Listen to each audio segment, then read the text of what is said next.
Hello class 12th, welcome in the second lecture of surface chemistry. Student, in last turn we have to discuss about colloids and colloidal solution, and today we will discuss about the preparation of colloids. Okay, preparation of colloids में first preparation आपकी है. First method of preparation of colloids is electrical dispersion method or Briggs arc method. Okay, this method is used for preparation of colloidal solution of silver, gold, nickel and platinum. The metal whose colloidal solution is to be prepared is taken as electrode which are immersed in dilute aqueous NaOH solution and connected to the surface of current source of current at 1000 volt. When electrode come in contact, sparking occurs and metals is dispersed to form colloidal solution. Students, इस method में हम क्या करते हैं कि जिन metals का हमें colloidal solution बनाना है और इस मेथड द्वारा हम सिल्वर, गोल्ड, निकल और प्लेटिनम का ही कोलाइडल सॉल्यूशन बना सकते हैं। तो इनमें से हमें जिसका भी कोलाइडल सॉल्यूशन बनाना है उसका हम इलेक्ट्रोड लेते हैं और उस इलेक्ट्रोड को हम डाइल्यूट और एक्वस NaOH सॉल्यूशन में डिप करते हैं या इमर्ज्ड कर देते हैं। ठीक है, अब इन इलेक्ट्रोड का कनेक्शन जो है वो हम इलेक्ट्रिसिटी से करते हैं। ठीक है, और इलेक्ट्रिसिटी कितनी होनी चाहिए आपकी 1000 वोल्ट। और उसके बाद जब हम इन दोनों इलेक्ट्रोड को आपस में कांटेक्ट कराते हैं या इन इलेक्ट्रोड को कांटेक्ट में लाते हैं तो स्पार्किंग होती है। और जब स्पार्किंग होती है तो ये जो मेटल्स के आपके इलेक्ट्रोड हैं ये डिस्पर्स होने लगते हैं एक्वस NaOH सॉल्यूशन में और इस कंटेनर में आपका कोलाइडल सॉल्यूशन ऑफ इलेक्ट्रोड यानी कि जिस मेटल का आपने इलेक्ट्रोड बनाया है उसका आ जाता है। तो ये मेथड आपका कहलाता है ब्रिग्स आर्क मेथड या electrical dispersion method. Okay, next है आपका केमिकल मेथड। केमिकल मेथड में फर्स्ट है आपका oxidation. When mixture of sulphur dioxide and hydrogen sulphide is passed through water, colloidal solution of sulphur is formed which is used in skin disease यानी कि ring worm. इस method में क्या करते हैं, सल्फर डाइऑक्साइड और हाइड्रोजन सल्फाइड को हम वाटर में पास कराते हैं तो आपका सल्फ़र का कोलाइडल सॉल्यूशन बनता है जिसका यूज़ हम स्किन डिसीज़ यानी कि रिंग वॉर्म में करते हैं। Okay, here are equation SO2 + 2H2S arrow 2S यानी कि सल्फ़र का आपका कोलाइडल सॉल्यूशन बन गया है और वाटर आपका रिमूव हो गया है। सेकंड है आपका डबल डिकम्पोजिशन। डबल डिकम्पोजिशन में क्या है कि आर्सेनिक ऑक्साइड को हाइड्रोजन सल्फाइड के साथ रिएक्शन कराया जाता है तो आपका आर्सेनिक सल्फाइड का कोलाइडल सॉल्यूशन बनता है। ओके, नेक्स्ट है आपका ferric chloride on hydrolysis with warm water form colloidal solution of ferric hydroxide. यानी कि जब हम फेरिक क्लोराइड का हाइड्रोलाइसिस कराते हैं वार्म वाटर में तो हमें फेरिक हाइड्रोक्साइड का कोलाइडल सॉल्यूशन मिलता है। ठीक है, यहाँ पर इक्वेशन दी गई है आपकी FeCl3 + 3H2O एरो FeOH का होल थ्राइस + 3HCl यानी कि फेरिक हाइड्रोक्साइड का हमें कोलाइडल सॉल्यूशन बना है। ओके, नेक्स्ट है रिडक्शन। रिडक्शन में क्या करते हैं कि फॉर्मेल्डिहाइड की रिएक्शन गोल्ड क्लोराइड के साथ कराई जाती है। तो ये जो आपका फॉर्मेल्डिहाइड है वो गोल्ड क्लोराइड को गोल्ड में रिड्यूस कर देता है। ठीक है, और गोल्ड का हमें क्या मिल जाता है, कोलाइडल सॉल्यूशन मिल जाता है। ओके, तो ये आपके केमिकल मेथड थे for the preparation of colloidal solution. Next आता है very very important topic peptization. ठीक है, peptization. In this method colloidal precipitate is converted into colloidal solution on mixing with suitable electrolysed. इस method में students अगर हमारे पास कोई कोलाइडल प्रेसिपिटेट है और हमें उसको कोलाइडल सॉल्यूशन में कन्वर्ट करना है तो जिस मेटल का हमारे पास प्रेसिपिटेट है उसी से रिलेटेड एक सुटेबल इलेक्ट्रोलाइट हम ऐड करते हैं, ठीक है, और वो कोलाइडल सोल्यूशन में चेंज हो जाता है। जैसे यहाँ पर हमारे पास फेरिक हाइड्रोक्साइड का प्रेसिपिटेट है, ये प्रेसिपिटेट है, लेकिन हमें फेरिक हाइड्रोक्साइड के प्रेसिपिटेट को फेरिक हाइड्रोक्साइड के कोलाइडल सोल्यूशन में चेंज करना है, तो हम क्या करेंगे, इसमें फेरिक क्लोराइड ऐड करा देंगे, तो ये आपका फेरिक हाइड्रोक्साइड कोलाइडल सोल्यूशन मिल जाएगा। यही फिनोमिना आपकी पेप्टाइजेशन कहलाती है। यानी कि क्या है कि किसी भी कोलाइडल प्रेसिपिटेट को सुटेबल इलेक्ट्रोलाइट द्वारा कोलाइडल सोल्यूशन में चेंज करना पेप्टाइजेशन कहलाता है। ओके, इसका एक्सप्लेनेशन दिया हुआ है। एक्सप्लेनेशन में देखिए, on the surface of precipitate similar ion is absorbed, first electrical layer is developed, this layer is fixed while other ions of electrolyte form second electrical layer which is mobile। क्या है कि जो precipitate की surface होती है उस पर precipitate के जो आयंस होते हैं, यानी कि प्रेसिपिटेट के मतलब जिस मेटल्स का आपका प्रेसिपिटेट है उसी की सिमिलर आयंस जो हैं वो एब्जॉर्ब होने लगते हैं प्रेसिपिटेट की सरफेस पर और एक लेयर बना लेते हैं। इस लेयर को हम फर्स्ट इलेक्ट्रिकल लेयर बोलते हैं, ठीक है। उसके बाद क्या होता है कि ये लेयर जो है वो आपकी फिक्स्ड होती है।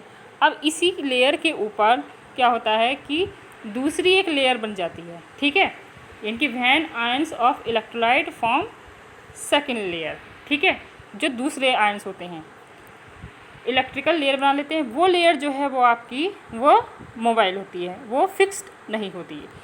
तो दोनों लेयर्स यानी कि फर्स्ट लेयर और सेकंड लेयर यानी कि फिक्स्ड लेयर और मोबाइल लेयर्स के बीच का जो पोटेंशियल डिफरेंस होता है हम उसको जेटा पोटेंशियल बोलते हैं और इलेक्ट्रोकाइनेटिक पोटेंशियल बोलते हैं, ठीक है। समझ में आ गया कि प्रेसिपिटेट की सरफेस पर जिस मेटल का प्रेसिपिटेट होता है उसी के आयंस जो होते हैं वो क्या करने लगते हैं, एड्जॉर्ब हो जाते हैं और एक फर्स्ट लेयर का फॉर्मेशन करते हैं। ये लेयर आपकी फिक्स्ड होती है। उसके बाद जो अदर आयंस होते हैं वो उसके ऊपर सबमिट होने लगते हैं, गैदर होने लगते हैं और सेकंड लेयर बना लेते हैं। सेकंड लेयर जो है वो आपकी मोबाइल होती है। तो फर्स्ट लेयर और सेकंड लेयर यानी कि फिक्स्ड लेयर और मोबाइल लेयर के बीच का जो पोटेंशियल डिफरेंस होता है, ठीक है, वो आपका जेटा पोटेंशियल कहलाता है या इलेक्ट्रोकाइनेटिक पोटेंशियल कहलाता है। अब due to first electrical layer precipitate is either positively और निगेटिवली। अब फर्स्ट लेयर की वजह से या तो प्रेसिपिटेट आपका पॉजिटिव होगा या प्रेसिपिटेट आपका निगेटिव होगा, जैसा भी होगा। तो उन दोनों के बीच में क्या होगा, रिपल्शन होगा। अगर आपका जो लेयर है पॉजिटिव है तो प्रेसिपिटेट भी पॉजिटिव हो जाएगा, लेयर आपकी निगेटिव है तो वो भी निगेटिव हो जाएगा। तो क्या होगा कि इन दोनों के बीच में रिपल्शन होने लगेगा। जब रिपल्शन होने लगेगा तो thus repulsion occurs precipitate break down. तो रिपल्शन होने पर जो प्रेसिपिटेट है वो ब्रेक डाउन होने लगता है इनटू कोलाइडल पार्टिकल्स में। तो यानी कि प्रेसिपिटेट तो ब्रेक डाउन हो गया और जो कोलाइडल पार्टिकल्स थे उन्होंने क्या बना लिया, सॉल्यूशन बना लिया। ओके, यहाँ पर डायग्राम में देखो ये दिया हुआ है FeCl3।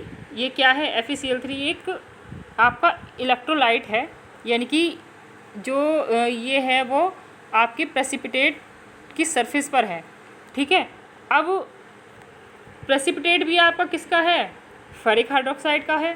तो Fe पॉजिटिव आयंस जो है वो उसकी सरफेस पर क्या होने लगे, सबमिट होने लगे, ठीक है। अब इन्होंने फर्स्ट लेयर बना ली है, फर्स्ट इलेक्ट्रिकल लेयर पॉजिटिव वाली। इसके बाद जो अपोजिट आयन थे उन्होंने सेकंड लेयर बना ली। इन दोनों के बीच की लेयर का डिफरेंस आपका जेटा पोटेंशियल हो गया। तो इस फर्स्ट लेयर की वजह से जो आपका प्रेसिपिटेट है वो आपका पॉजिटिव होगा या निगेटिव होगा।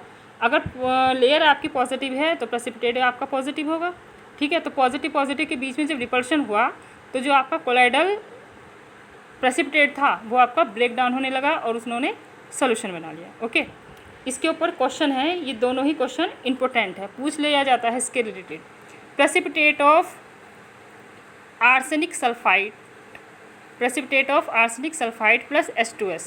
तो सॉल्यूशन H2S सॉल्यूशन इस क्या होगा, ये आपका निगेटिव होगा। क्यों, क्योंकि यहाँ पर प्रेसिपिटेट आपका सल्फाइड आयन पर आपका कैसा है, निगेटिव चार्ज है और प्रेसिपिटेट भी आपका निगेटिव हो जाएगा, ठीक है। इस तरह से AgNO3 प्लस HCl, ये सोल्यूशन आपका कैसा होगा, निगेटिव होगा। ठीक है, तो ये दोनों ही आपके निगेटिव होंगे, जबकि ऊपर वाला जो था आपका FeOH का होल थ्राइस प्लस FeCl3 वो आपका पॉजिटिव था। ओके, तो आप ये डायग्राम से या इसमें प्रेजेंट आयन से आप बता सकते हैं। नेक्स्ट है role of charge on particles, यानी कि चार्ज ऑन पार्टिकल्स, पार्टिकल्स पर चार्ज का क्या रोल है, या स्टेबिलिटी ऑफ कोलाइड्स की जो स्टेबिलिटी होती है स्टूडेंट, वो आपके पार्टिकल्स पर प्रेजेंट चार्ज पर डिपेंड करती है। तो charge particle repel each other, thus they do not settle down towards gravity. जो आपके चार्ज पार्टिकल्स होंगे वो एक दूसरे को क्या करेंगे, रिपेल्स करेंगे। इसकी वजह से जो आपके मतलब कि प्रेसिपिटेट होंगे वो क्या होंगे, नीचे नहीं बैठेगा, सेटल डाउन नहीं होगा, यानी कि प्रेसिपिटेशन नहीं होगा, यानी कि not settle down towards gravity, that is precipitate does not occur, precipitate नहीं बनेगा।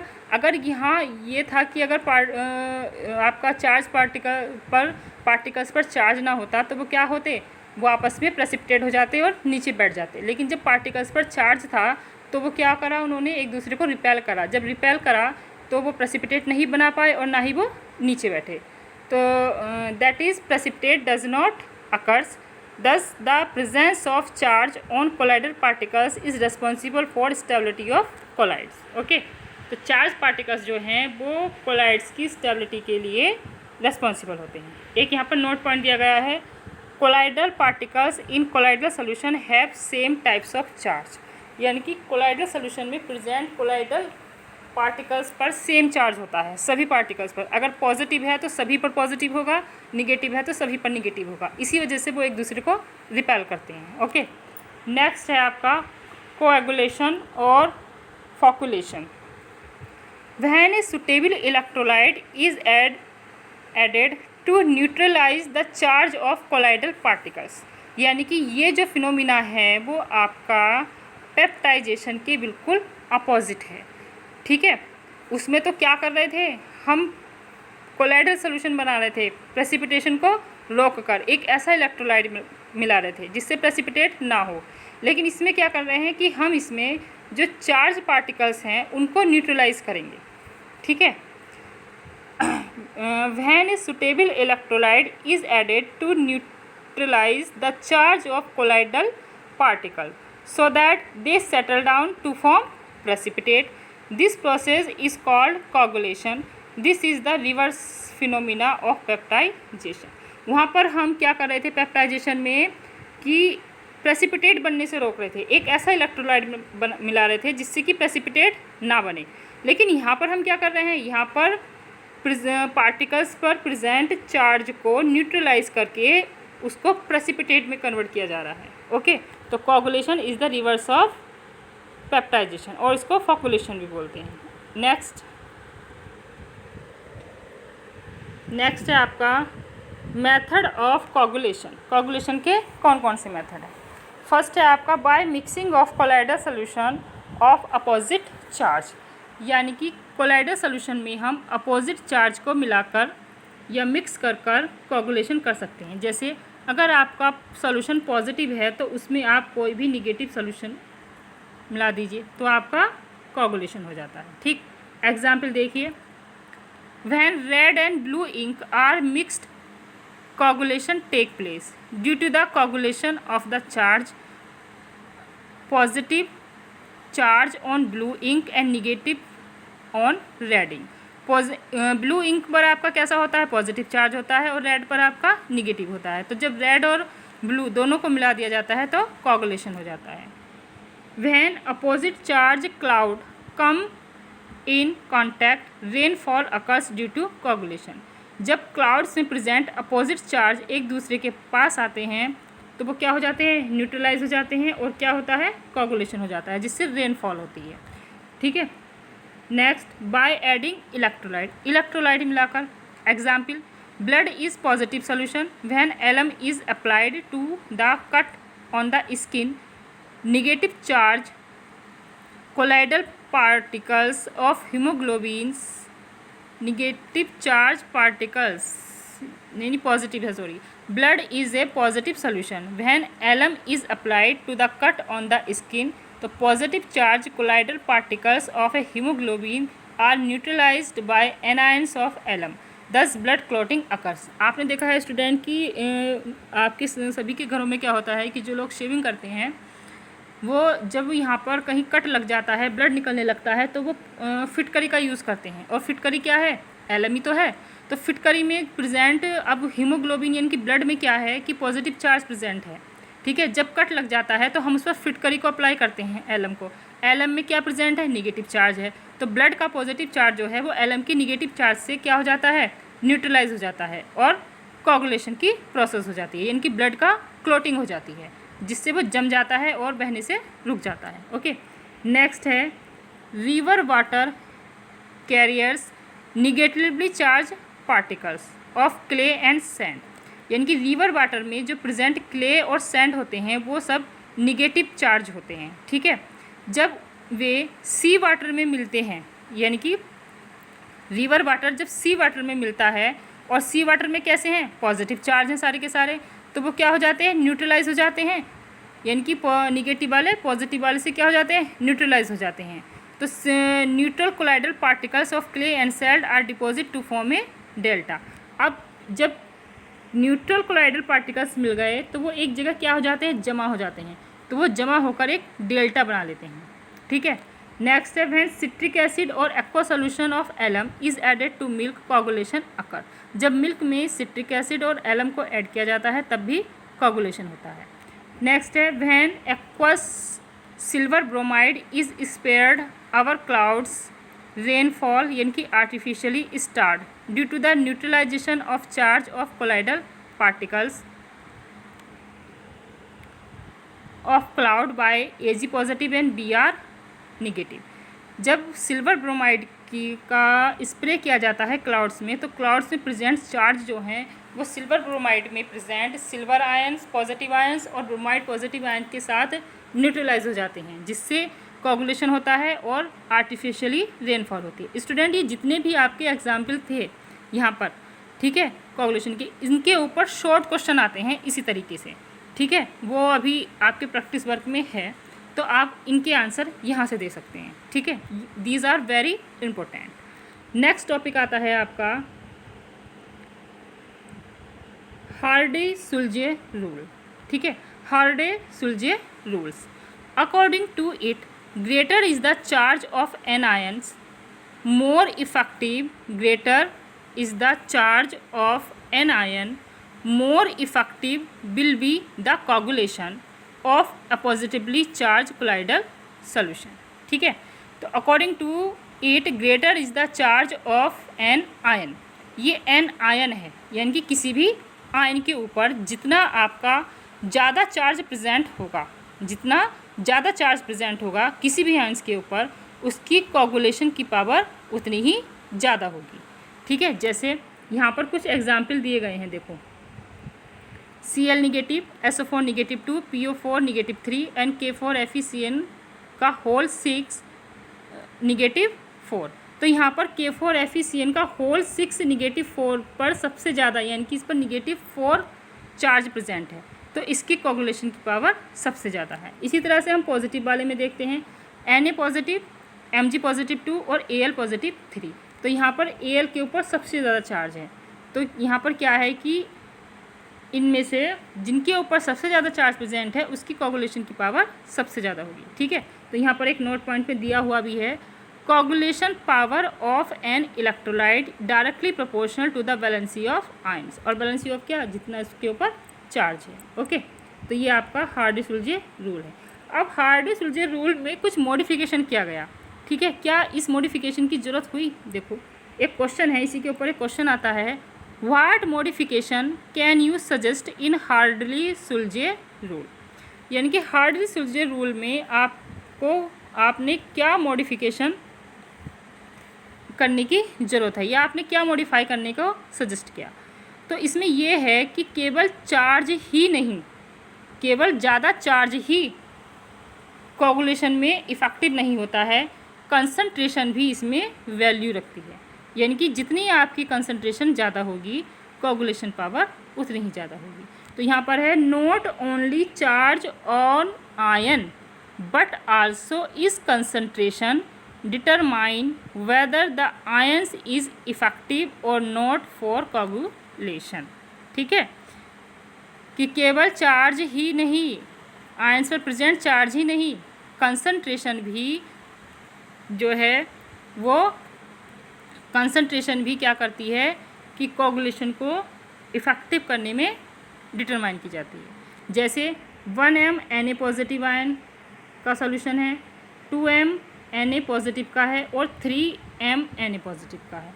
तो यहाँ पर कंसंट्रेशन इंक्रीज़ कर रही है, पहले 1 m थी, 2 m थी और 3 m है।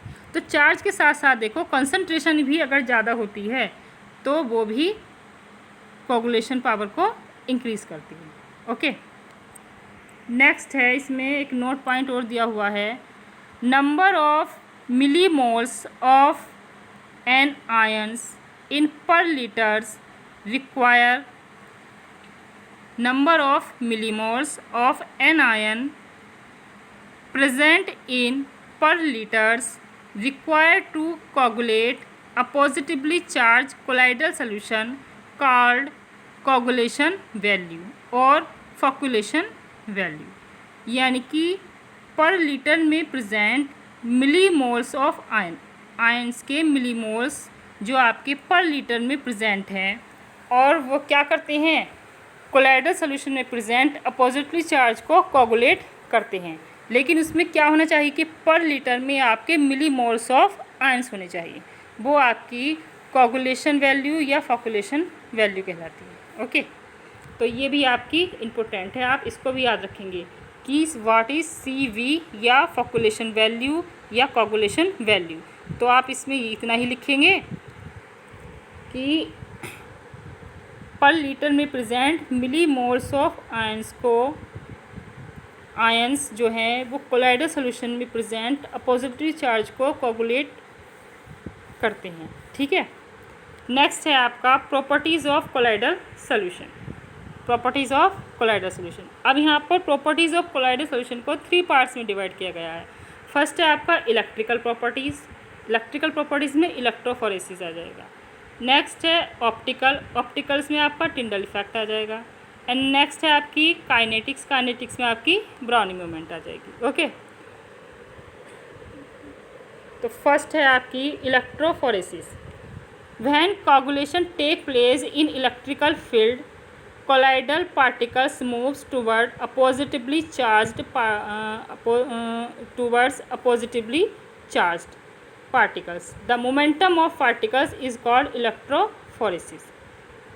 इसमें when coagulation take place in electric field, जब coagulation इलेक्ट्रिक फील्ड में किया जाता है तो इसमें क्या है कि जो पार्टिकल्स हैं वो अपोजिटिवली चार्ज पार्टिकल्स की तरफ मूव करने लगते हैं।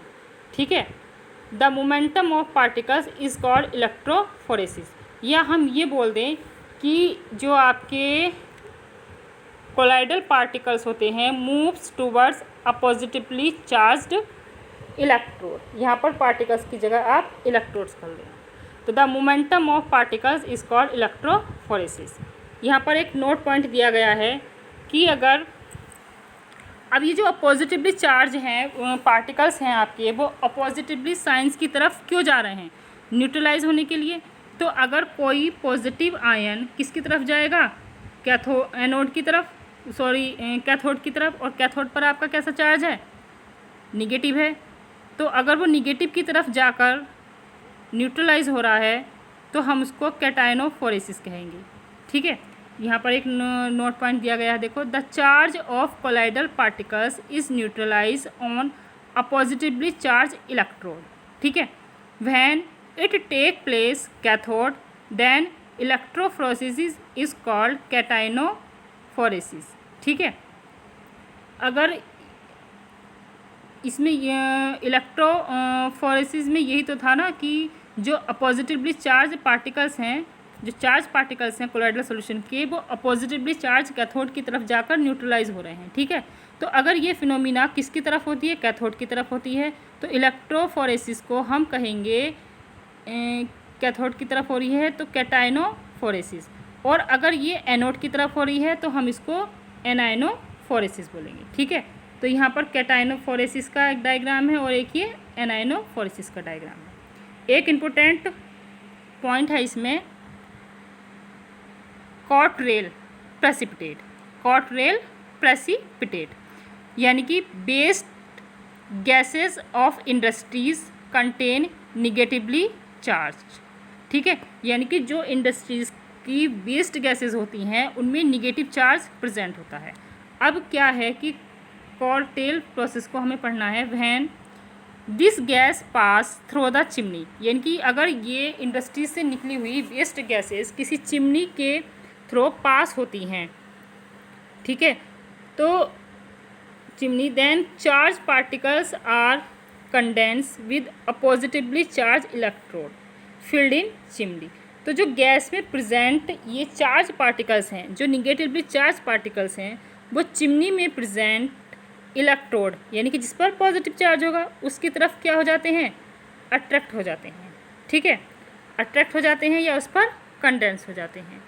तो वाई कॉटरेल के why thus pollution present in waste gases can be minimise. तो वेस्ट गैसेस का जो पॉल्यूशन होता है वो हम मिनिमाइज कर सकते हैं थ्रू किसके, कॉटरेल के। और कॉटरेल यही प्रोसेस क्या है, कॉटरेल है।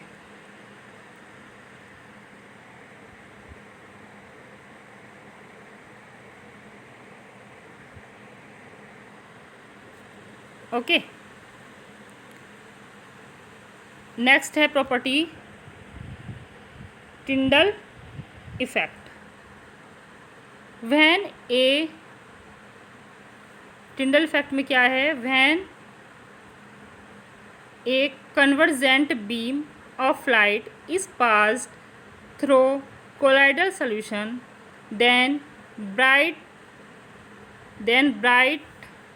conical region appeared which is called Tyndall effect. इसमें क्या गया है कि जब हम एक कन्वर्जेंट बीम, लाइट की कन्वर्जेंट बीम को किसी कोलाइडल सॉल्यूशन से पास कराए जाते हैं तो हमें क्या मिलता है, एक ब्राइट कॉनिकल रीजन दिखाई देता है, ठीक है। यही क्या है, टिंडल इफेक्ट है। और ये क्यों होता है, क्योंकि जब भी हम किसी लाइट की एक बीम को कोलाइडल सॉल्यूशन से पास कराते हैं तो वो जो कोलाइडल सॉल्यूशन प्रेजेंट पार्टिकल्स जो होते हैं वो लाइट को स्कैटर्ड कर देते हैं। जब वो लाइट को स्कैटर्ड कर देते हैं तो वो आपका कैसा दिखाई देता है, ब्राइट कॉनिकल रीजन दिखाई देता है, ठीक है। नोट दिया हुआ है यहाँ पर, ये आपने 9th में पढ़ा है। When a beam of monochromatic light allowed to pass on colloidal solution scattering of light take place as blue red colloidal particles, ठीक है। यहाँ पर एक डायग्राम बनाया हुआ है, इससे आपको ये समझ आ सकता है। देखिए यहाँ पर एक ये कंटेनर है, इसमें कोलाइडल सॉल्यूशन भरा हुआ है, ठीक है। यहाँ से आप एक लाइट डालते हैं बीम की और ये आप इस तरीके से डालते हैं और ये स्कैटर्ड हो जाती है, ठीक है। रेड डाली है और आपने और वो ब्लू में कन्वर्ट हो जाती है, ठीक है। Take place as a blue red colloidal particles. अब इसमें एक क्वेश्चन दिया हुआ है, sky appears red in evening and morning but blue in day, why. तो in atmosphere dust particles serve as colloidal particles, इनके एटमॉस्फेयर में जो डस्ट पार्टिकल्स होते हैं वो कोलाइडल पार्टिकल्स की तरह वर्क करते हैं। According to Tyndall effect scattering of light take place. तो इसमें क्या होता है कि जो आपकी डस्ट पार्टिकल्स हैं वो कोलाइडल की तरह जब काम कर रहे हैं तो वो क्या करते हैं, स्कैटरिंग कर देते हैं किसकी, लाइट की। Hence in evening and mornings our sky observe red light and in day absorb blue colour, ठीक है। डे में क्या करते हैं, वो ब्लू कलर को एब्जॉर्ब करते हैं और मॉर्निंग और इवनिंग में वो रेड लाइट को ऑब्जर्व करते हैं, ओके। नेक्स्ट है आपका brownie moment. In colloidal solution colloidal particles were found to move zigzag motion called brownie momentum.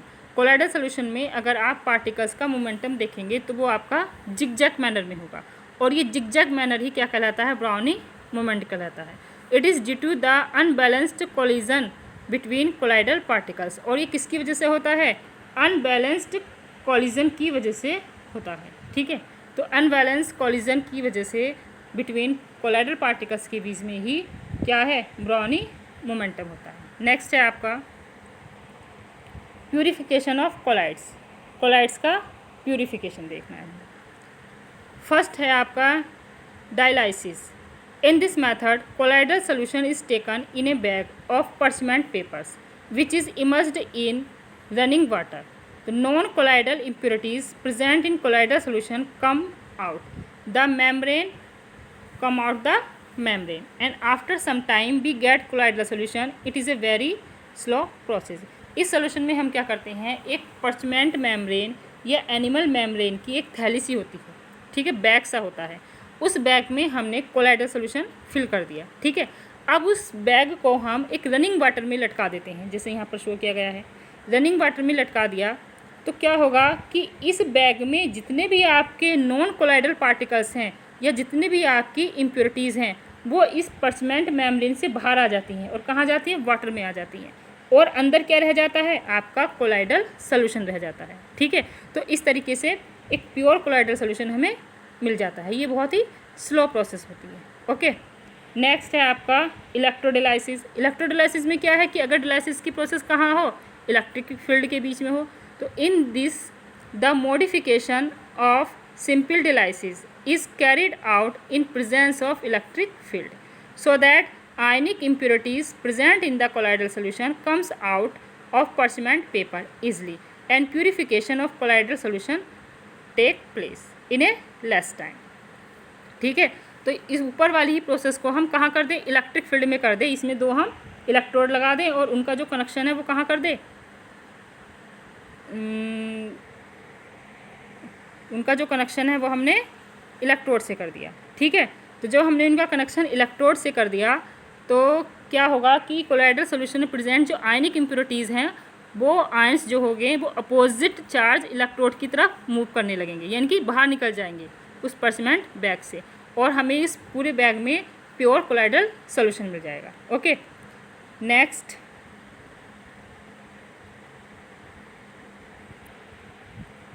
है आपका एक क्वेश्चन दे रखा है यहाँ पर, why it is essential to wash precipitate before estimating it quantitatively analysis. ठीक है, कि किसी भी प्रेसिपिटेट को वॉश करना क्यों ज़रूरी होता है क्वांटिटेटिवली एनालिसिस से पहले। तो after precipitate some ions remains absorb in the surface of the precipitate.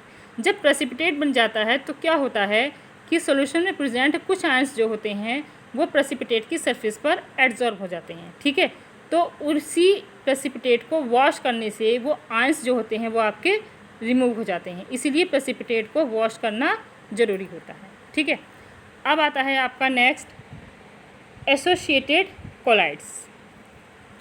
Associated colloids क्या है, certain colloids behave as electrolyte at low concentration and as colloids at high concentration. कुछ कोलाइड्स क्या होते हैं कि लो कंसनट्रेशन में तो वो एक इलेक्ट्रोलाइट की तरह बिहेव करते हैं और हाई कंसनट्रेशन में वो कोलाइडल्स की तरह बिहेव करेंगे, कोलाइड्स की तरह बिहेव करेंगे। तो इसी टाइप्स के जो आपके कोलाइड्स होते हैं वो एसोसिएटेड कोलाइड्स कहलाते हैं। जैसे सॉप और डिटर्जेंट। सॉप की अगर आप स्मॉल क्वांटिटी लेंगे, बहुत ही कम कंसनट्रेशन में लेंगे तो वो आपका इलेक्ट्रोलाइट की तरह वर्क करेगा, लेकिन अगर हाई कंसनट्रेशन में ले लेंगे तो वो आपका कोलाइड्स की तरह काम करेगा। Same condition in detergent. Okay, next है आपका macromolecular colloids. When certain substance having large size molecules, वो सब्सटेंस जिसमें मोलिक्यूल्स जो हैं वो लार्ज साइज में प्रेजेंट होते हैं और सॉल्वेंट में डिज़ोल्व करके उनका सॉल्यूशन बनाया जाता है, वो आपके मैक्रोमोलिकुलर कोलाइड्स बनाते हैं। ठीक है, जैसे स्टार्च है, सेलुलोज है, protein, they are most lyophilic. ये कैसे होते हैं, लायोफिलिक होते हैं, यानी कि इनके मोलिक्यूल्स का जो साइज़ होता है वो बहुत बड़ा होता है और इनको डिज़ोल्व करके जो सॉल्यूशन बनाया जाता है वो आपका मैक्रोमोलिकुलर कोलाइडल सॉल्यूशन बनाया जाता है। ओके, नेक्स्ट है आपका multi molecular colloids. When certain substance having small size molecules, यानी कि जिस सब्सटेंस में मोलिक्यूल्स का साइज छोटा होता है और इनको किसी सर्टेन सॉल्वेंट में डिसॉल्व करके सोल्यूशन बनाया जाता है, वो आपका मल्टी मोलिकुलर कोलाइड्स कहलाते हैं। ठीक है, जैसे gold, sulphur, they are mostly lyophobic, यानी कि हम इनका वाटर में नहीं बना सकते हैं क्योंकि ये लायोफोबिक हैं, वाटर हीटिंग है। हम इनके लिए कोई सूटेबल सॉल्वेंट ही यूज़ करते हैं। ऊपर वाले क्या थे, उनका सॉल्यूशन हम वाटर बने में बना सकते हैं क्योंकि वो लायोफिलिक है। ठीक है, तो ये आपके मल्टी मोलिकुलर होते हैं। इसमें प्रेजेंट मोलिक्यूल का साइज़ जो होता है वो बहुत स्मॉल होता है। मैक्रोमोलिक्यूल से प्रेजेंट मोलिक्यूल का साइज़ बड़ा होता है। और एसोसिएटेड में क्या है कि लो कंसनट्रेशन में वो इलेक्ट्रोलाइट की तरह काम करते हैं और हाई कंसनट्रेशन में वो कोलाइड्स की तरह काम करते हैं। ओके स्टूडेंट, नेक्स्ट में क्या है कि ये जितने भी टॉपिक हमने पढ़ाए हैं आपको सरफेस केमिस्ट्री में, ठीक है, ये सभी आपके सिलेबस में हैं। इसके अलावा जो आपके like that enzyme, catalyst, emulsion और भी हैं, वो आपके सिलेबस से रिड्यूस हो गए हैं, तो वो आपके सिलेबस में नहीं आएंगे। अब इन टॉपिक से रिलेटेड ही कुछ इंपॉर्टेंट क्वेश्चन मैंने यहाँ दिए हैं, आप इनको अपनी कॉपी में नोट डाउन करेंगे और इनको रीड करेंगे। इन क्वेश्चंस में जो भी आपको प्रॉब्लम आएगी वो हम क्वेरी टाइम में डिस्कस करेंगे। ओके, तो आप ये क्वेश्चंस यहाँ पर देख लेंगे और ये चैप्टर आपका फिनिश हो गया। Okay, thank you.